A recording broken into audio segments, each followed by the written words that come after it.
भाई साहब, मेरा मानना है प्रीत रीत से बड़ी होती है। हमारे देवी देवताओं ने हमेशा प्रीत का मान रखा। जी एकदम एकदम 16 आने सच बात बोली आपने। तो इसी बात पर कर देते हैं प्रीत और रीत का संगम। ये लीजिए, आ गई आपकी बहू। दो बेटा, दो दो।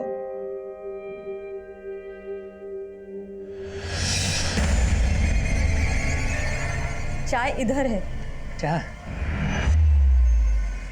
Thank you. माँ, माँ, मुझे ये शादी नहीं करनी है। जो लड़का शादी से पहले मुझे बाज की तरह से घूर घूर के देख रहा था, वो शादी के बाद पता नहीं क्या करेगा मेरे साथ। ना बाज अपनी बाजीगिरी से बाज आएगा और ना तेरे पापा अपने फैसले से बदलने वाले हैं, समझी? पर ये फैसला मेरी जिंदगी, मेरे सपने, सब कुछ तबाह कर देगा और ऐसा मैं होने नहीं दूंगी। क्या हो रहा है यहाँ पे? क्या होता मचा रखा है? कुछ नहीं पापा, बस कब गिर गया था। कब गिर गया था? सिर्फ कब नहीं फूटा है? लगता है तेरा दिमाग खराब हो गया है।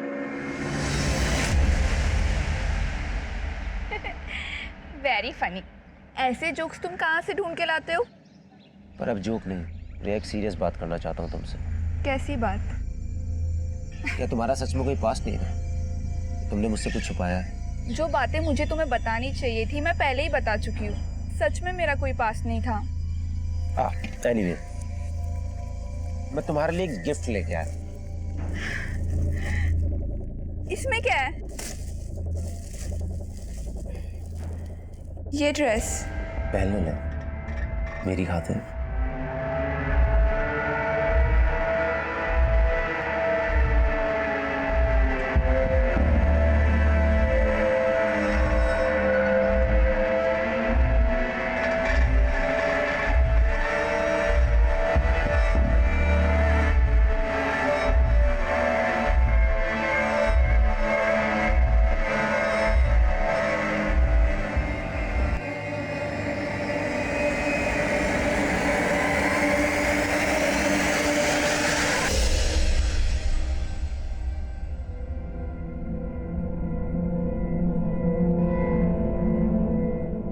बस बस हो गया, मंडी जाना है मुझे, देर हो रही है।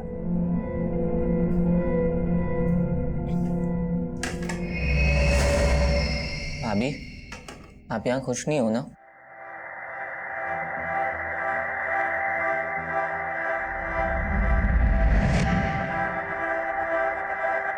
क्यों रे? इसको हमदर्द बनने की कोशिश कर रहे हैं। तेरे इरादे ठीक नहीं लग रहे मुझे। बताऊं क्या राजीव भैया को? तो बता दो ना, मुझे फर्क नहीं पड़ता है।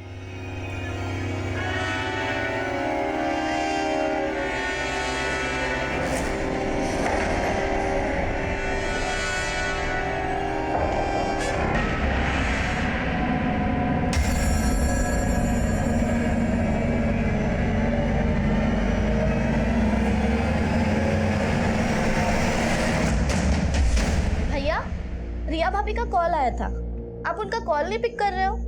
कोई झगड़ा वगड़ा हुआ है क्या उनसे? रुको, मैं रिया भाभी को कॉल कर रही हूँ, आप उनसे। कोई जरूरत नहीं, मैं बात कर लूंगा उससे।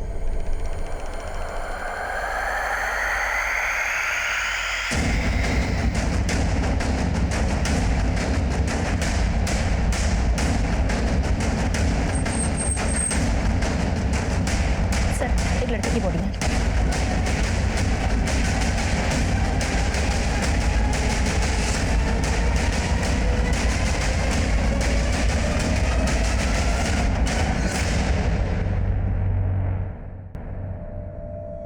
चिराग त्यागी। सर, इसके वॉलेट में कैश भी मिला है और इसका मोबाइल और घड़ी भी इसके पास ही था। गले में चेन भी है। मर्डर का मोटिव लूट तो नहीं था। देखो आसपास कुछ मिलता है क्या, और बॉडी पोस्टमार्टम के लिए भिजवाओ।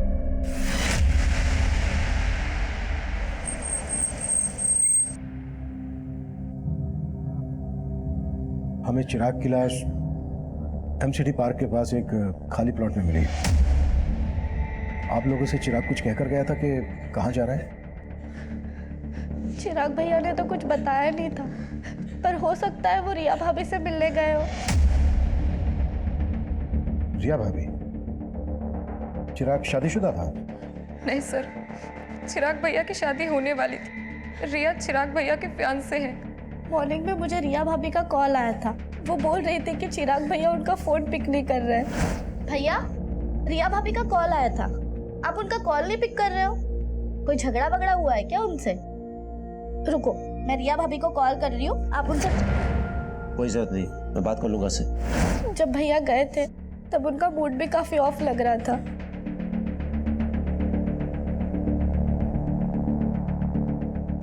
आप लोगों को किसी पर शक है जो चिराग का मर्डर कर दे?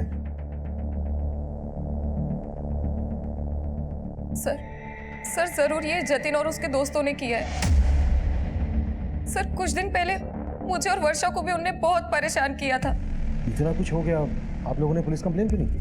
चिराग भैया को लगा कि वो दोबारा ऐसी हरकत नहीं करेंगे।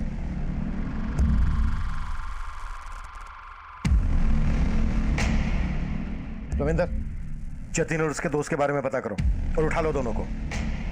सर एक बात है, हमें क्राइम सीन से चिराग का फ़ोन मिला था। हमने फ़ोन चेक किया तो उसको लास्ट कॉल रिया ने किया था। और सर उन दोनों में करीब 5 मिनट बात हुई है। चिराग की बहनों की बातों से ऐसा लग रहा था जैसे चिराग और रिया के बीच झगड़ा हुआ। इस रिया से भी मिलना पड़ेगा।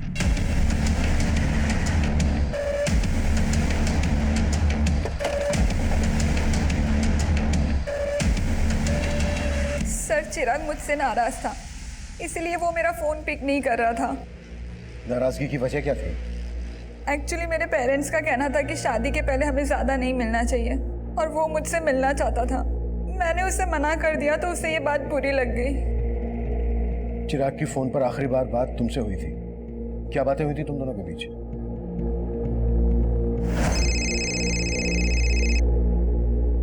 सो फाइनली तुमने मेरा फ़ोन उठा लिया। मैंने उससे मिलने के लिए मना लिया था और उसने हाँ भी कर दी थी। तो तुम चिराग से मिली थी? नहीं सर, पर हम मिलने वाले थे। उसने मुझे एमसीटी गार्डन के पास मिलने के लिए बुलाया था। मैंने उसका बहुत वेट किया लेकिन वो आया ही नहीं मिलने। हमें चिराग की लाश एमसीटी गार्डन के पास ही एक खाली प्लॉट में मिली थी। क्या तुम वाकई में उससे नहीं मिली थी या फिर कुछ छुपा रही हो हमसे? नहीं सर, चिराग सच में मुझसे नहीं मिला था।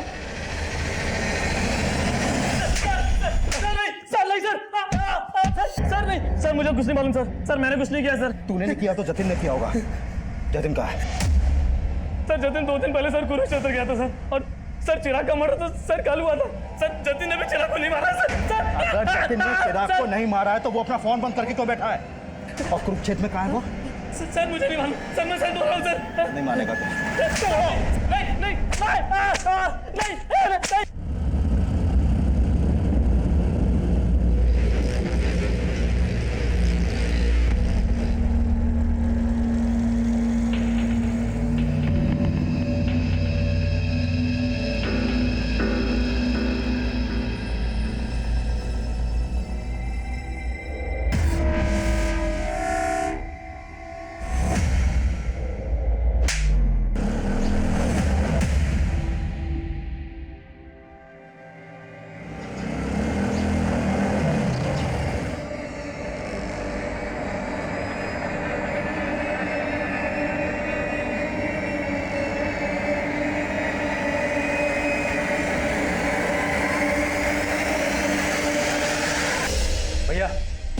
आपने उस लुगाई के सामने मुझे थप्पड़ मार के अच्छा नहीं किया।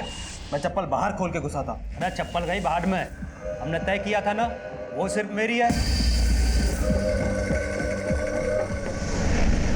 सर जतिन का फोन चिराग के मर्डर से एक रात पहले से हरियाणा के कुरुक्षेत्र में ही एक्टिव था और अपने दोस्तों की गिरफ्तारी के बाद उसने अपना फोन कुरुक्षेत्र में ही बंद किया था। माना चिराग के मर्डर वाले दिन उसका फोन कुरुक्षेत्र में एक्टिव था, पर यह भी तो हो सकता है कि जतिन तब गाजियाबाद में हो और ये सब एलिबाई खड़ी करने की एक चाल हो। जतिन के लिए लुकआउट नोटिस जारी करो, वो गाजियाबाद में छुपा हो सकता है या फिर कहीं और भी सब। और जतिन के साथ साथ रिया के बारे में भी पता करो। जब चिराग का मर्डर हुआ तब रिया उसी एरिया में थी। हो सकता है उसने हमसे झूठ बोला हो कि वो चिराग से नहीं मिली थी।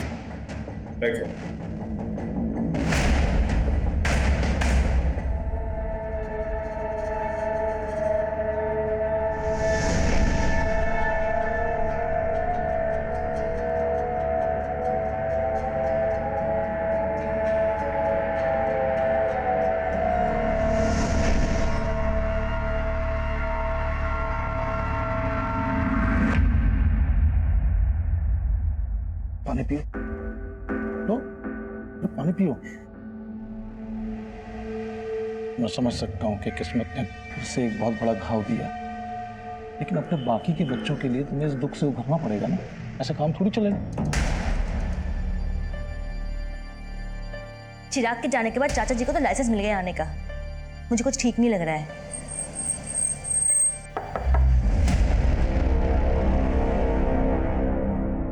हम जतिन की तलाश कर रहे हैं,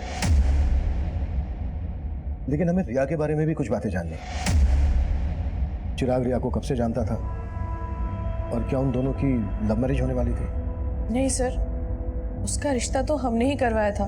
दरअसल रिया मेघा और वर्षा के साथ एक ही स्कूल में थी। रिया और मेघा तो बचपन की दोस्त हैं। उसके घर वालों को हम बहुत अच्छे से जानते हैं। तो क्या चिराग इस शादी से खुश था? हाँ सर, ये शादी उसकी मर्जी से ही हो रही थी। आप ये सब क्यों पूछ रहे हैं? आपको क्या रिया पे शक है? मतलब मुझे पता लगा कि चिराग जब मिलने गया था रिया को तभी ये सब। आप क्या लगते हैं चिराग के? जी मैं चिराग का जीजा हूँ। वैसे रहते कहाँ हैं? जी मैं इसी घर में रहता हूँ, यही। नहीं, और आप? मैं चिराग का चाचा हूँ सर। चिराग मेरी भाभी का इकलौता बेटा था। उसके बिना ये घर सर, उसके गुनाहगार बचने नहीं चाहिए सर। दोषियों को सजा दिलाना हमारी ड्यूटी है, आप चिंता मत कीजिए।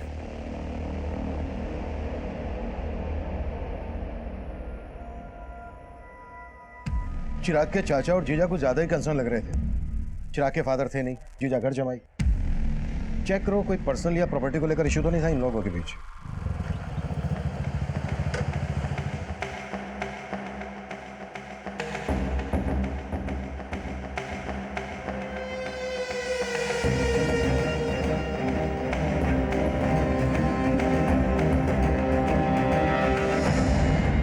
सर, रिया के कॉल रिकॉर्ड में ऐसा कोई क्लू नहीं मिला कि उसका किसी और लड़के से कोई अफेयर हो। रिया के पड़ोसी और बाकी रिश्तेदारों से पता करो, शायद कोई क्लू मिल जाए। सर, कुरुक्षेत्र पुलिस से जतिन से जुड़े एक और आपराधिक मामले के बारे में पता चला है। सर, जिस दिन चिराग का मर्डर हुआ था उसी दिन जतिन ने कुरुक्षेत्र से एक बाइक चुराई थी। कुरुक्षेत्र पुलिस भी जतिन को ढूंढ रही है। हो सकता है जतिन उसी बाइक से गाजियाबाद आया हो। लेकिन सर, क्राइम सीन के आसपास के सारे सीसीटीवी फुटेज हमने खंगाल डाले थे। उनमें जतिन ने जो बाइक कुरुक्षेत्र से चुराई थी वो कहीं नहीं देखी गई। सर, हो सकता है वो बाइक सोनीपत में हो। सोनीपत? हाँ सर, क्योंकि लास्ट टाइम जब चिराग ने रिया को कॉल किया था तब उसका फोन सोनीपत में ही एक्टिव था। ये भी तो हो सकता है कि चिराग का मर्डर सोनीपत में किया गया हो और पर्पसली उसकी बॉडी को एमसीडी गार्डन के पास लाकर डंप कर दिया गया हो। चिराग का फोन सोनीपत में जहां जहां एक्टिव था वहां के सीसीटीवी खंगालो और चिराग की फैमिली से भी पता करो कि वो सोनीपत क्यों गया होगा। पता किया सर, लेकिन उन्हें इस बारे में कुछ नहीं मालूम है। लेकिन सर, चिराग के चाचा रमाशंकर सोनीपत से कुछ 50 किलोमीटर दूर पानीपत में रहते हैं। चाचा के खिलाफ कुछ मिला? फिलहाल तो नहीं सर, लेकिन हम पता कर रहे हैं। और ये भी पता लगाओ कि जतिन का चिराग से जुड़े किन किन लोगों से कनेक्शन था। हो सकता है चिराग के मर्डर में जतिन को मोहरा बनाया गया।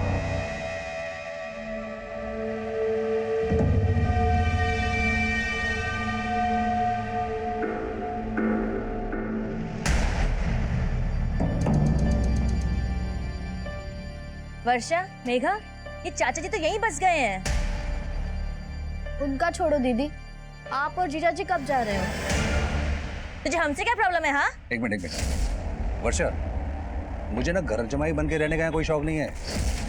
तुम दोनों को पता है कि मैंने एक फ्लैट बुक किया है। अगर उसका बिल्डर पैसे लेके भागा नहीं होता ना तो मैं तो यहाँ। पिछले 2 साल से जीजा जी आप यही बोल रहे हैं। और दीदी, आपको तो पता है ना अपना फाइनेंशियल कंडीशन कैसा है, इसलिए प्लीज आप दोनों अपने रहने का इंतजाम कहीं और ही कीजिए ताकि हम ऊपर वाला फ्लोर रेंट पे दे सकें। ये घर ना मेरा भी है, तुम मुझे से जाने के लिए नहीं बोल सकती, समझी? बस फिर से तुम लोग उसी बातों पे लड़ने लगे। और मेघा, किसकी नीयत कैसी है ये मैं अच्छे से जानती हूँ और इन सब बातों के लिए मैं हूँ। लेकिन चिराग भैया ने तो आप पे कभी भरोसा ही नहीं किया और वजह आप अच्छी तरीके से जानती है। हम चिराग के घर वालों के बारे में पता कर रहे थे और दूसरी तरफ हम जतिन को भी ढूंढ रहे थे, लेकिन हमें जतिन नहीं मिल रहा था जिस पर चिराग की फैमिली शक जता रही थी। चिराग की मंगेतर रिया भी हमारे रडार पर थी, लेकिन इस केस से जुड़ा एक अलग ही एंगल तब हमारे सामने आया जिसने इस केस को अचानक से घुमाव दे दिया। सर, हमने उस दिन के सोनीपत के एरिया के सीसीटीवी खंगाले थे जब चिराग का फोन वहां पर एक्टिव था, लेकिन उसमें से किसी भी फुटेज में चिराग कैप्चर नहीं हुआ। लेकिन सर, उससे एक दिन पहले की एक सीसीटीवी फुटेज में चिराग कैप्चर हुआ था जिसमें वो एक औरत का पीछा कर रहा था। ये देखिए सर। कौन है ये औरत और चिराग क्यों और किस मकसद से इसका पीछा कर रहा होगा? प्रिया, औरत घूंघट में है, फिर भी चिराग के घर वालों को ये फुटेज दिखाओ। हो सकता है वहां से कोई हिंट मिल जाए। Right sir.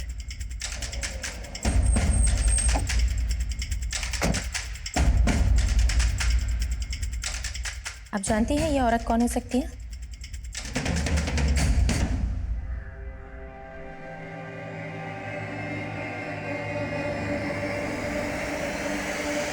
नीच, जब मैं अंदर होता हूँ तब भी तू इसी तरह झांकता है? हाँ, झांकता हूँ, लेकिन आपकी तरह आपकी मशरूफियत में बाधा नहीं डालता। उसे देखिए, इश्क लड़ा रहा है अंदर।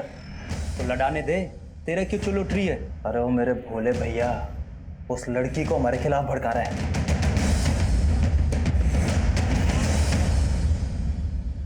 सर, चिराग की फैमिली इस औरत को आइडेंटिफाई नहीं कर पाई। वो लोग खुद कंफ्यूज है कि आखिर चिराग किसी औरत के पीछे क्यों जाएगा। सोनीपत के इस एरिया में पूछताछ जारी रखो, हो सकता है कि इसने कुछ विटनेस किया। सर, सुजाता के जिस रिश्तेदार ने रिया और चिराग का रिश्ता करवाया था, मेरी उनसे बात हुई। उनका कहना है कि चिराग के मर्डर वाली सुबह उनको रिया की माँ का कॉल आया था और वो रिया से चिराग का रिश्ता तोड़ना चाहती थी, लेकिन उससे पहले चिराग का मर्डर हो गया सर। यानी चिराग और रिया की स्टोरी में कोई और भी एंगल है। रिया की मदर ये रिश्ता तोड़वाना चाहती थी तो जाहिर सी बात है रिया को ये बात पता होगी, लेकिन रिया ने हमसे बताई नहीं। इस रिया से दोबारा मिलते हैं। अरे बाबली, अरे रो क्यों रही है? अरे आज रोने का दिन ना है, आज तो हंसने का मौका है।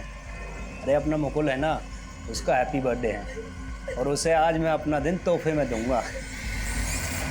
सर, मम्मी मेरे कहने पे ये रिश्ता चिराग से तोड़ने वाली थी, लेकिन फिर उसका मर्डर हो गया। मुझे इसलिए कुछ समझ में नहीं आ रहा था कि आप लोगों को ये बात बोलूं या ना बोलूं। समझ में नहीं आ रहा था क्या फिर जानबूझकर ये बात हमसे छुपाई गई? नहीं सर, ऐसा कुछ भी नहीं है। तो फिर कैसा है? शादी क्यों तोड़ना चाहती थी? सर, एक्चुअली वो चिराग कुछ दिनों से बहुत अजीब बिहेव करने लगा था। पहले वो जब भी मिलता था अच्छी बातें करता था, लेकिन अचानक से उसके बिहेवियर में चेंजेस आ गए। रिया, एक सीरियस बात करना चाहता हूँ तुमसे। कैसी बात?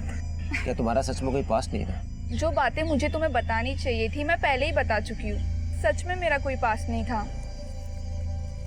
एनीवे, मैं तुम्हारे लिए एक गिफ्ट लेके आया। ये ड्रेस पहन ले।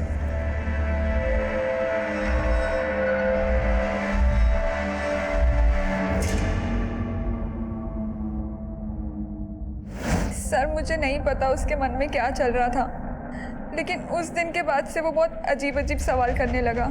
मेरा क्लासमेट कौन था, मेरे दोस्त कौन थे। मतलब उसे तुम पर शक था कि तुम्हारा कोई एक्स है? नहीं सर, ऐसा कुछ भी नहीं है, लेकिन उसके इन सवालों से मैं तंग आ गई थी। मैंने ही मम्मी से कहा था कि मैं उससे शादी नहीं करना चाहती, और फिर मैंने डिसाइड किया कि उस दिन मैं चिराग से मिलकर सब कुछ खत्म कर लूँगी।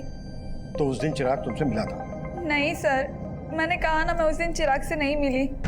लेकिन चिराग की लाश हमें उसी एरिया में मिली जहाँ तुम उससे मिलने वाली थी। सर, आप कहना क्या चाहते हैं? मैंने चिराग को मारा है? सर, माना रिया के बयान से लग रहा है कि चिराग को डाउट था कि रिया का कोई पास्ट होगा, लेकिन जितना हमने रिया के बारे में पता किया उससे कहीं नहीं लगा कि रिया की लाइफ में कोई और लड़का भी होगा। लेकिन सवाल यह है कि चिराग को शक क्यों था?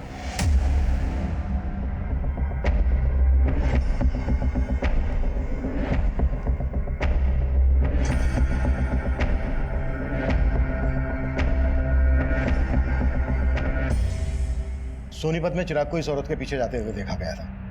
हो सकता है इसी औरत ने चिराग के दिमाग में जहर भरा हो। सर, इसका मतलब ये औरत रिया की जानने वाली हो सकती है।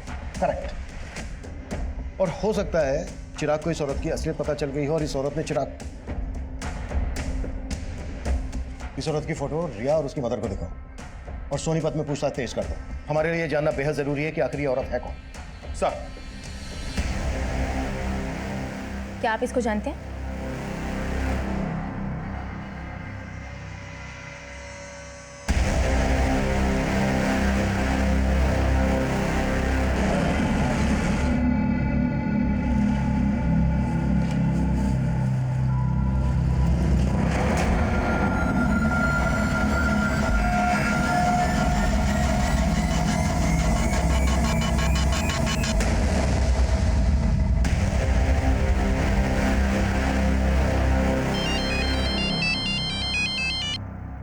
हेलो।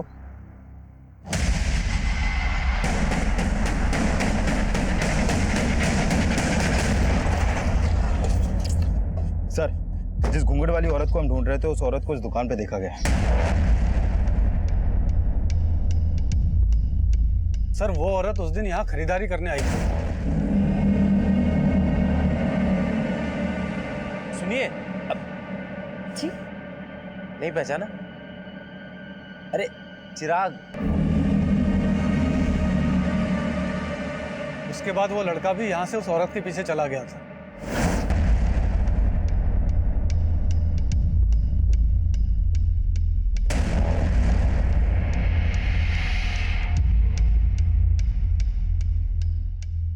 ये औरत पहले भी आती थी? जी सर, 3-4 महीने पहले कभी कभी आया करती थी, लेकिन तब उसकी शादी नहीं हुई थी। उस दिन पहली बार मैंने उसको साड़ी में देखा था। ये रहती कहाँ थी? सर इसका आइडिया नहीं है। हो सकता है ये औरत यहीं कहीं आसपास रहती हो। पूछताछ करो, कैसे भी करके पता लगाओ कि आखिरी औरत है कौन। सब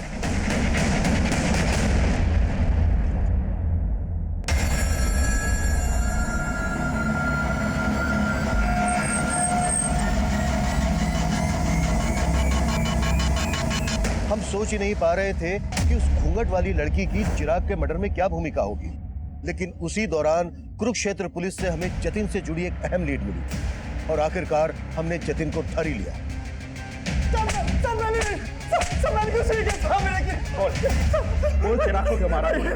मैंने बिल्कुल नहीं मारा।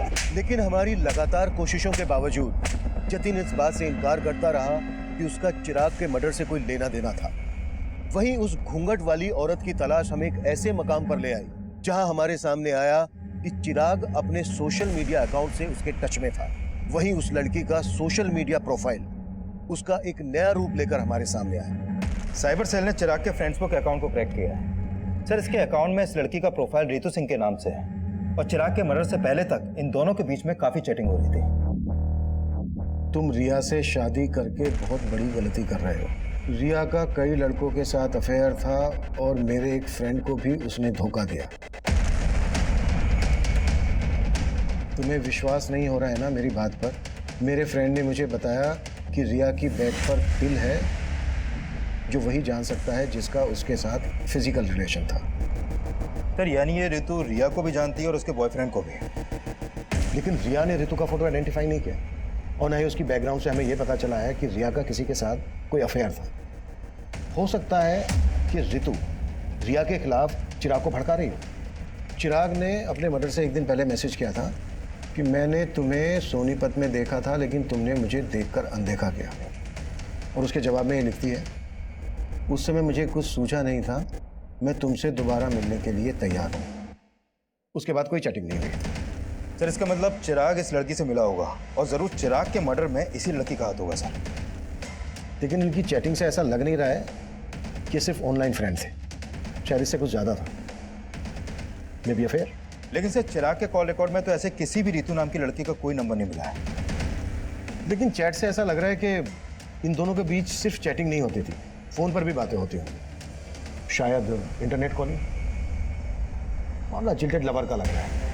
लुक, चिराग और रितु एक दूसरे को पसंद करते थे, लेकिन चिराग रिया से शादी करने वाला था, तो हो सकता है रितु को ये बात पसंद नहीं हो और इसलिए उसने रिया के खिलाफ चिराग के दिमाग में जहर भरा हो, और जब उसे लगा कि उसका प्लान फेल हो रहा है तो उसने चिराग को मरवा दिया। पर इस लड़की का प्लान तो ऑलमोस्ट सक्सेस हो ही चुका था सर, क्योंकि रिया चिराग को शादी के लिए मना ही करने वाली थी। लेकिन इससे पहले कि रिया चिराग से मिल पाती, चिराग का मर्डर हो गया। एक काम करो, रितु के बारे में सब कुछ पता करो।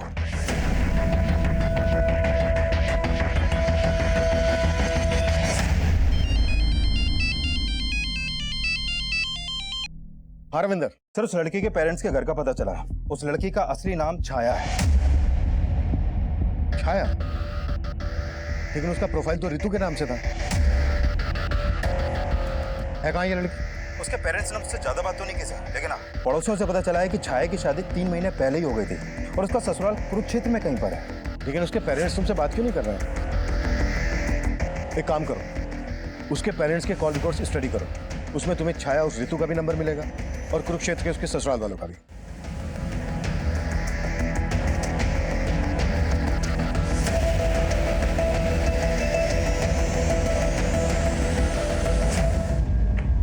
सर, छाया के पेरेंट्स के कॉल रिकॉर्ड में छाया का नंबर तो मिला ही है, लेकिन उसके अलावा 2 नंबर और मिले हैं कुरुक्षेत्र के। ये देखिए सर, एक नंबर राजीव के नाम पे रजिस्टर्ड है और ये दूसरा अनीता के। कुरुक्षेत्र चलने की तैयारी करो। सर,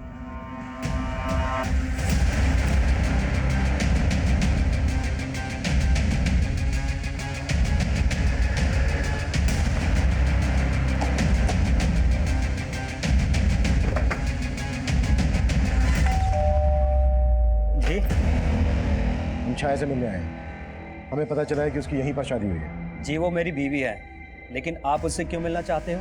हमें केस के सिलसिले में उससे बात करनी है। केस? कौन सा केस साहब?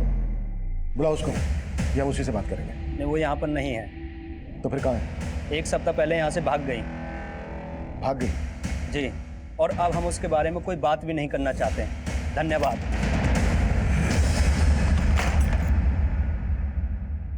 सर, छाया का फोन स्विच ऑफ है। तो छाया का पति बोल रहा है कि 1 हफ्ता पहले ही छाया यहाँ से भाग गई थी। सर, मुझे लग रहा है ये जरूर उसे बचा रहा है। हो सकता है। छाया के फादर राम सिंह को पता चल गया था कि हम छाया को ढूंढ रहे हैं। एक काम करो, छाया के फादर राम सिंह पे नजर रखो और ससुराल वालों पर भी। इनके बारे में सब कुछ पता करो। सर,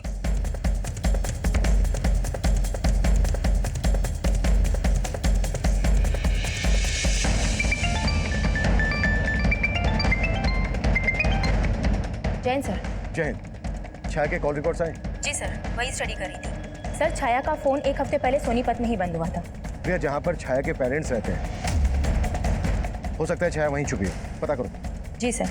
और सर, छाया के कॉल रिकॉर्ड के हिसाब से गाजियाबाद का एक नंबर मिला है जिस पर उसकी काफ़ी बातचीत होती थी। किसका नंबर है? सर, ये नंबर किसी जितेंद्र वशिष्ठ के नाम पर रजिस्टर्ड है। नंबर स्विच ऑफ है या एक्टिव है? सर, एक्टिव है। इस जितेंद्र को थाने बुलाओ। जी सर। सर, जितेंद्र वशिष्ठ आ गया है। बुलाओ। सर, छाया मेरी स्टूडेंट थी। मैं जिस कॉलेज में पढ़ाता था, छाया 3 महीने पहले तक वहाँ पढ़ती थी। 3 महीने पहले तक पढ़ती थी? लेकिन बात तो तुम दोनों के बीच 1 हफ्ते पहले तक हो रही थी। तुम दोनों के बीच सिर्फ टीचर और स्टूडेंट वाला रिश्ता था या फिर? नहीं सर, छाया मेरी स्टूडेंट थी। वो मेरी बहुत रिस्पेक्ट करती थी सर। थी? मतलब अब कहाँ है वो? सर, मैं आपको सब कुछ बताता हूँ। दरअसल छाया एक ऐसे कम्युनिटी से बिलोंग करती है जहाँ एक ही लड़की की शादी परिवार के सभी बेटों के साथ कर दी जाती थी। What? हाँ सर, कुरुक्षेत्र में उसकी शादी 3 भाइयों के साथ हुई थी, लेकिन वो इस शादी के खिलाफ थी। पर उसके पेरेंट्स ने उसकी एक बात नहीं सुनी और वो अपनी तकलीफ मुझसे शेयर करती थी। 1 हफ्ते पहले वो मुझसे नरेला मिलने आई थी। सर, वो अपने तीनों पतियों से तंग आकर वहाँ से भाग आई थी। वो मेरी हेल्प चाहती थी सर। कैसी हेल्प? सर, उसको पैसों की ज़रूरत थी। उसने मुझसे कहा था कि मुंबई में उसकी एक फ्रेंड है जो एनजीओ में काम करती है। मैंने उसे मुंबई जाने के लिए 10,000 रुपये भी उधार दिए थे और फिर उसके बाद वो चली गई। लेकिन फ़ोन तो उसका अभी बंद आ रहा है। सर, मुझे भी ये समझ में नहीं आ रहा है। अच्छा, मुंबई में कहाँ जाने वाली थी वो? किस फ्रेंड की बात कर रही थी? सर, इस बारे में उसने मुझसे कुछ नहीं बताया।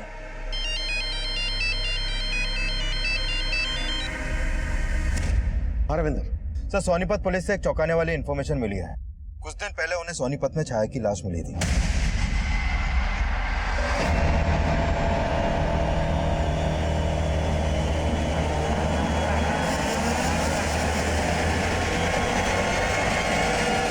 सर, सोनीपत पुलिस ने छाया का पोस्टमार्टम करवाया तो सामने आया कि छाया का मर्डर भी चिराग की तरह उसका गला दबा के किया गया था और उसकी मौत 1 हफ्ते पहले तभी हो गई थी जब उसका फोन बंद हुआ। लेकिन जितेंद्र की ये बात सही निकली कि छाया की शादी 3 भाइयों से हुई थी। Right sir. और उस गांव में ऐसी कई औरतें हैं जिनके एक से ज्यादा पति हैं और सभी वहां के जमींदार हैं। सर, उस गांव की रीति के हिसाब से एक ही परिवार के सभी बेटों की शादी एक औरत से इसलिए करवाई जाती है ताकि जमीन का बंटवारा ना हो। लेकिन औलाद पैदा करने का हक सिर्फ बड़े भाई को होता है। बाकी के भाई उस औरत को सिर्फ एक सेक्स वर्कर की तरह इस्तेमाल करते हैं। सर, छाया इस शादी के खिलाफ थी। हो सकता है चिराग और छाया का शादी के पहले से अफेयर हो। इस बात में सच्चाई नहीं लग रही, क्योंकि चिराग रिया से शादी करने वाला था और छाया चिराग से ऋतु बनकर चैटिंग करती थी। हाँ, एक बार को ये हो सकता है कि छाया के तीनों पतियों को ऐसा लगा हो कि छाया और चिराग का अफेयर चल रहा है, इसलिए उन्होंने पहले चिराग को और उसके बाद छाया को मार डाला। संतोष, बहुत हो गया तेरा 1/3 और हम तेरी हड्डियों के बट्टे खट्टे करेंगे। बोल। क्यों मारा चिराग को, क्यों मारा छाया को?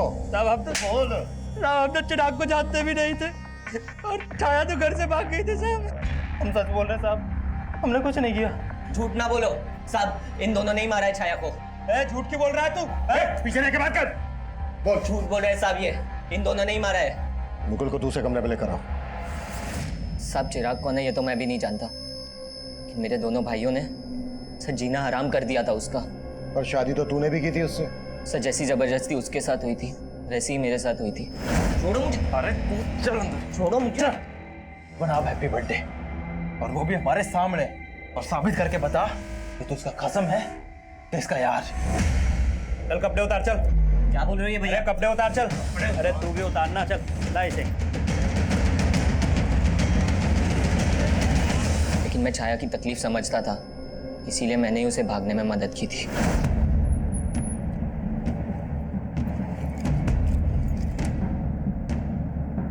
साहब वो गाजियाबाद बोल के निकली थी, लेकिन मेरे दोनों भाई उसे बाद में ढूंढ रहे थे।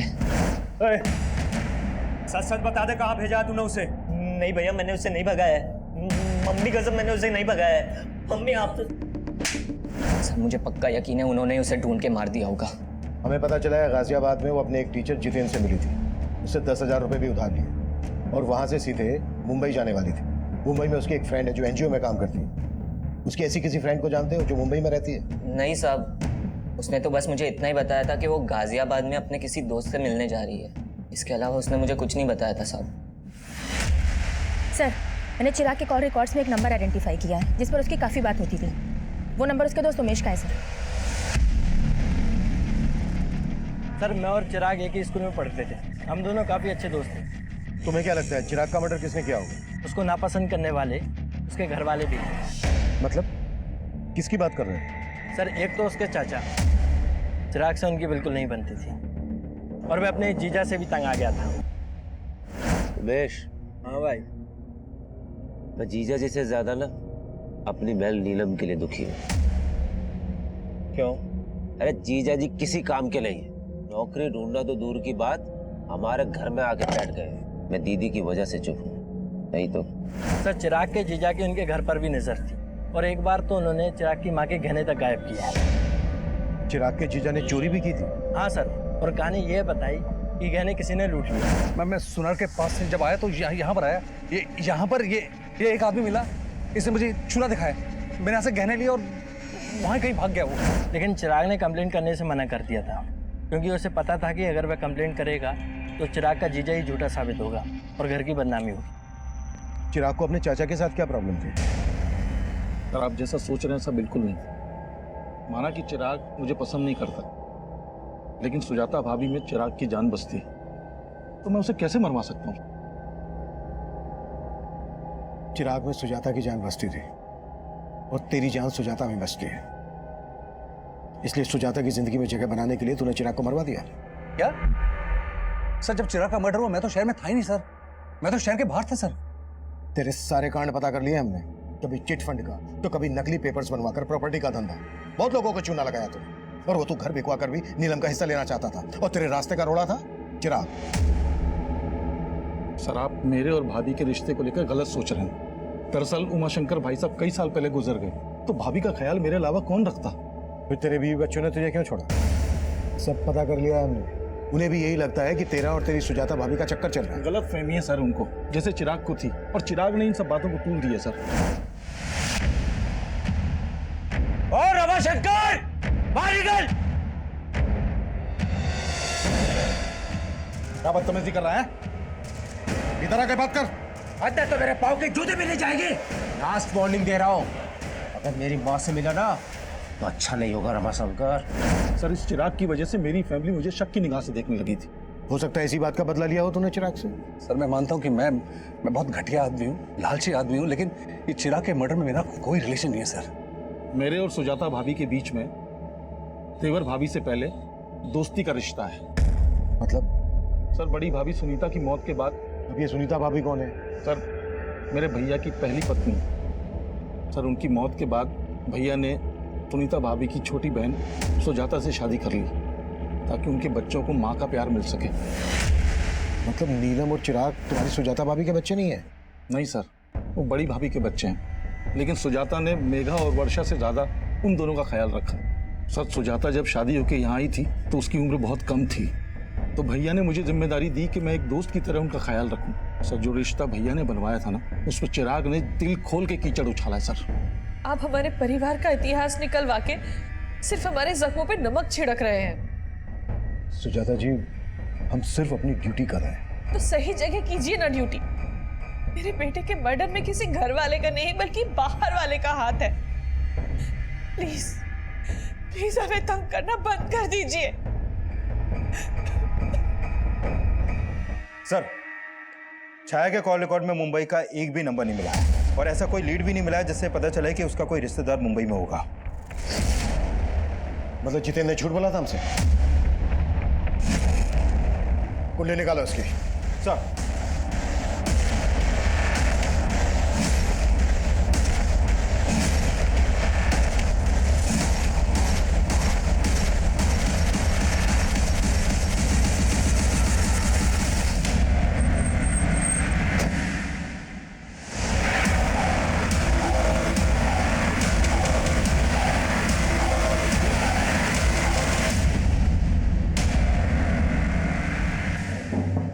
छाया का टीचर, मेघा का लवर। अब ये बोल, छाया को ऋतु बनाने का क्या चक्कर है? पहले चिराग का मर्डर, उसके बाद छाया का मर्डर। ये कहानी क्यों और कैसे रची?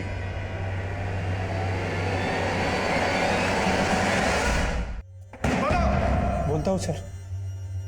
सर, मेरा और मेघा का अफेयर चल रहा था सर, लेकिन हमारा ब्रेकअप हो गया था सर, क्योंकि मेरे पेरेंट्स ने जबरदस्ती मेरी रिश्ता कहीं और करा दिया था।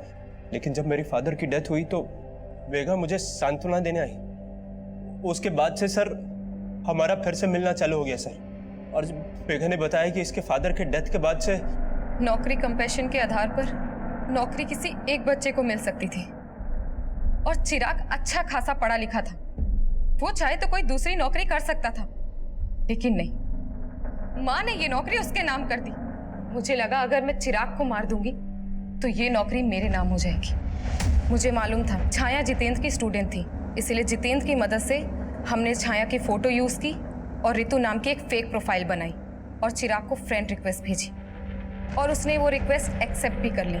धीरे धीरे हमारी नॉर्मल बातें होने लगी। फिर एक दिन चैटिंग के थ्रू चिराग ने मुझे कहा कि उसे रिया से शादी करनी है। बस इसी मौके का फायदा उठाकर मैंने चिराग को कहा रिया की फोटो भेजने के लिए और फिर मैंने उसे लिखना शुरू किया कि मैं रिया को जानती हूँ और फिर धीरे धीरे चिराग के मन में रिया के खिलाफ शक पैदा करवाया।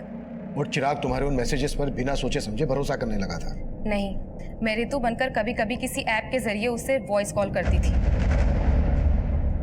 एक तरफ चिराग और रिया का रोज झगड़ा होने लगा और दूसरी तरफ चिराग मुझसे बार बार मिलने की रिक्वेस्ट करने लगा।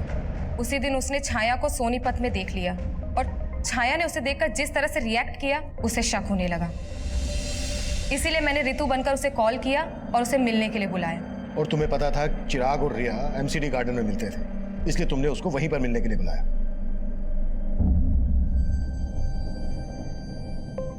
भैया, मेघा तू?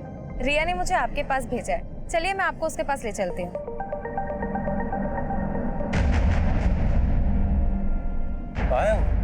भैया बस आती होगी।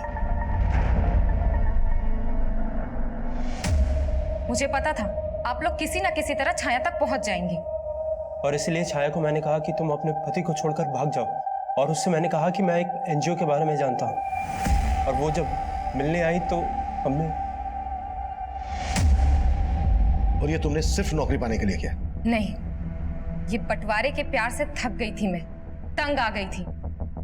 हर वक्त नीलम, चिराग। सुजाता जी, चिराग और नीलम की सौतेली माँ थी, तुम्हारी तो अपनी माँ है, सगी।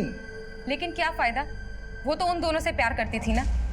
पापा की मौत के बाद उनके पेंशन और पीएफ के 50 लाख रुपए मिले थे, लेकिन वो नीलम और उसके निकम्मे पति के घर बसाने में लगाना चाहती थी। लेकिन चिराग तो तुम दोनों बहनों से प्यार करता था। क्या करती मैं ऐसे प्यार का? माँ का सारा प्यार, प्रॉपर्टी, पापा के पैसे सब रख लेता वो। अगर तुम्हें लग रहा था कि तुम्हें तुम्हारा हिस्सा नहीं मिल रहा था, तुम्हारा हक मारा जा रहा था, तो कोर्ट का दरवाजा खटखटा सकती थी। ये सब करके मिल गया तुम्हें तुम्हारा हिस्सा, तुम्हारा हक।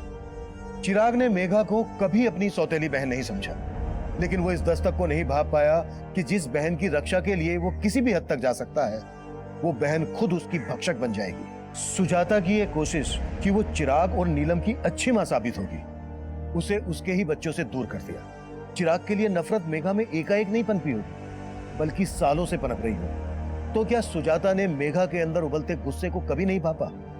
या फिर उसे दस्तक मिली थी लेकिन उसने उस दस्तक को महसूस नहीं किया? उम्र के हर पड़ाव पर जब जब हम अपना बचपन याद करते हैं, तब तब सबसे पहले हमें हमारे भाई बहन और माता पिता याद आते हैं। लेकिन बढ़ती उम्र के साथ साथ अपनी मासूमियत बनाए रखना आसान नहीं होता, क्योंकि अक्सर हमें यह गलत फहमियां जकड़े रहती हैं कि दुनिया में भूलापन नहीं बल्कि चालाकियां बिकती हैं। और कभी कभी हम इतना बदल जाते हैं कि इंसानियत हमें एक टूटा हुआ खिलौना और ईमानदारी झूठ लगने लगती है। हमें हमारे बचपन की मासूमियत हमेशा बचाए रखने की कोशिश करनी चाहिए, क्योंकि हमारी पूरी जिंदगी में हमारा बचपन ही वो मोती है जो हमें इंसानियत और रिश्तों को बनाए रखने की कीमत समझा सकता है। अब मैं सीनियर इंस्पेक्टर अभिमन्यु जिंदल आप लोगों से विदा लेता हूं। आपसे फिर मुलाकात होगी एक नए केस के साथ। देखते रहिए क्राइम पेट्रोल दस्तक। मकसद बताना नहीं, बचाना है।